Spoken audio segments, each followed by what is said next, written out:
Hello, friends, and welcome back to r/IDontWorkHereLady and our first story for today. Can I please just have a uniform that makes it clear I work here? Kind of a reverse to the old IDWHL, an old summer job of mine when I was living in the U.S., same job as I've posted before in this post about an armadillo. By the way, today's second story. It seemed like every week I couldn't convince someone that I worked there. This happened quite often, and there's not one big crazy blow-up, but these are some of my favorite, mildly confused people. Don't take this to be that anyone in there was mean or rude, just usually caught off guard, it seemed. A little background. I'm American-born, but grew up most of my childhood in Ireland and some in Scotland, and I've moved between those three constantly throughout my life. So I'm Irish-ish and slightly American-ish, and have a distinctly not American accent. In Scotland, I'm told I sound Irish, told in Ireland I sound Scottish, and in American that I sound European, British, foreign. Yeah, it's a huge cluster bleep trying to explain this to people, so I usually just say I'm Irish-ish. I think this was a big part of the confusion, that someone with a non-American accent was an employee and not a tourist at a tourist destination. There were people that were a pain about it in more unpleasant ways, but those don't make for good stories, and I'm used to that behavior regardless. This all is made more difficult because my uniform looked irresponsibly similar to some of the gift shop shirts, only differentiated by having a zoological department logo and my name printed fairly small on the chest. It was a nice shirt, I still wear it sometimes, but it doesn't really communicate too well that I'm an employee there. I have an Irish name, so many Americans don't even recognize it as a name tag, just adding to the confusion of the situation. So this job I was caring for mostly reptiles and amphibians at a zoological institution. Many of the habitats under my care were pretty poorly set up, in that there isn't a back area for the keepers to do their work from. Instead, we were to go out to the public area and do the work from there, putting in food, checking animals' health, etc. This naturally draws a crowd, and I answered their questions when I felt it was appropriate. Other times just pointed to the signage and explained that I was there to care for the animals, or pointed them towards presenters who had the scripted, pre-approved answers. Scooping poop in the tortoise habitat one day, a family came up to me. It's a big pen enclosure, not a normal cage, tank-type setup, and there was always confusion about whether it's a petting zoo-type exhibit. There were signs not to touch, but reading is too difficult when there's an animal to look at. One of the kids reaching a hand through the fence. "Whoa, that's a huge turtle, I want to pet it." Me. "Oh, you probably shouldn't pet the tortoise." Presumably the dad. "Why not? You're in there." Me. Continuing to have such tremendous fun picking up runny tortoise poop and wanting to exclude his children from the joy. "Well, I'm cleaning up after him, and I'm careful not to get too close to that beak." Him. "So why can't my kids go in there too?" Me. Completely lost as to how this was a difficult concept. This is a habitat with a tortoise that doesn't want to be disturbed and might get angry if it's disturbed. Him. "But you can go in there?" Me. Bewildered and pointing at my shirt and pooper scooper. "Well, I'm his keeper." Him. "Well, we just want to go in there with the turtle, and you're the zookeeper, so why don't you have a name tag or a uniform?" Me, pointing more forcefully at my name. "This is my name tag, and this is my uniform, and you can't come into a habitat with the animals." Him. "I'm going to find an actual zookeeper that works here." I shrug and go about my work. The family huffs off to confuse someone else. They come back a few minutes later with one of my colleagues who confirms to them that the British tourist is indeed an employee and not trespassing in the habitat. Mind you, this colleague is in the same uniform as me. One day, while rotating the soil in the three-banded armadillo habitat, because armadillos look like reptiles, so obviously the reptile lad should be the one to care for them, a guy approached me with his kids. He seemed somehow to be fine with me being in the habitat, but was somehow unclear that I worked there. Him. "You really shouldn't touch those, they cause leprosy." Me. "No, that's the 9-banded armadillos. These 3-banded armadillos are healthy." Him. "Maybe you should ask one of the zookeepers. Armadillos definitely carry leprosy."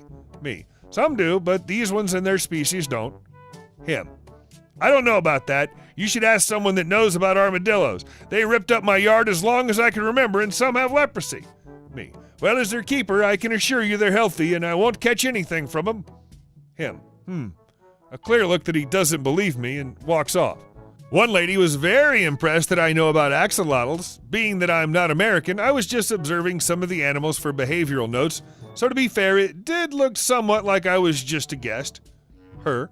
Oh wow, so cute, which, by the way, they are. Looking over to me. What do you think they have those flap things for? Me. Those are their gills. It's normal in salamanders' aquatic form. Her, surprised. Interesting. So they change to be on land later and lose them? Me. Well, most salamanders will, but axolotls stay aquatic for their life, so they keep the gills. Her. How do you know all this? It's so nice you're learning about American animals. They're Mexican, so they are North American, but I don't think that's what she meant. Me, pointing at my shirt. Hi, I hope I'd know about them. I'm their zookeeper. Her. Oh, haha, that'd be too funny. Me. But I am. Her. You know, I've heard about that dry British humor. Me. You told me not to answer. So when I was younger, I had a very limited job options in my field. I worked a summer at a zoological/aquarium institution that later gained a very bad reputation, caring for the reptiles and amphibians. For some reason, armadillos were also under my care because they look like reptiles from far away, so they must be reptiles. Anyway, because I wasn't a presenter, I wasn't supposed to answer any customer guest questions about the animals, and had been reprimanded several times for answering basic questions about the species, ecology, what they like to eat, where they live, predators, etc. I was supposed to direct any questions to the signage and could answer no questions except the name of the animal and its species. Toward the end of my time there, one of the armadillos in the habitat died.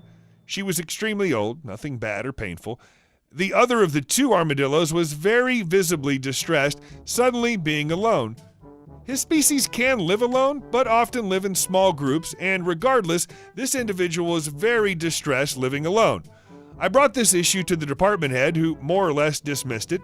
He's a businessman, not a zoologist, and it doesn't really matter to him if one of the hundreds of animals is a bit distressed.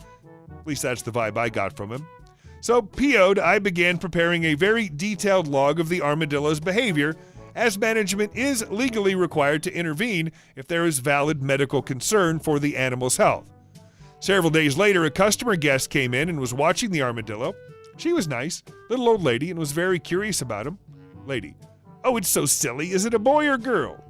Me, checking for supervisor round. He's a boy.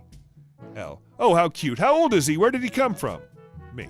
He's 5, and still fairly young. He'd be a teenager or young adult if he was human. His species is from South America, Argentina, Brazil, Paraguay, Bolivia. He himself was born at another zoo, but had to move because their habitat couldn't keep as many as they had. L. Oh, they're so social. Why is he alone? Me. I'm sorry, I'm not supposed to answer questions about the animals. She looked very confused. I'm just here to care for the animals. I'm not supposed to answer questions directly about them. Catching on. L. Was he always alone? Me. I'm not supposed to answer questions about animals we no longer have either. L. Do you happen to have a manager I can speak to? Me. I do. You should really direct those last few questions his way. She was very sweet and expressed her concern for the armadillo when the department head openly lied about him not being social and never having lived with another armadillo. She asked for the phone number for the corporate office. The very next day, big-time corporate guy visited our department and examined what's going on. The armadillo was relocated to a habitat with a few other armadillos where his stereotypic behaviors nearly disappeared. Department head reprimanded, placed on leave, forced to rewrite standard procedures for care of every species under his supervision. I'm reporting you to the BBB. A couple of years ago, I came in possession of a dog that the previous owner decided to just toss out. He was a cute little mix between a dachshund and a beagle. It surprisingly didn't bark much. He was an old puppers with white all around his face. Why the previous owner didn't want him?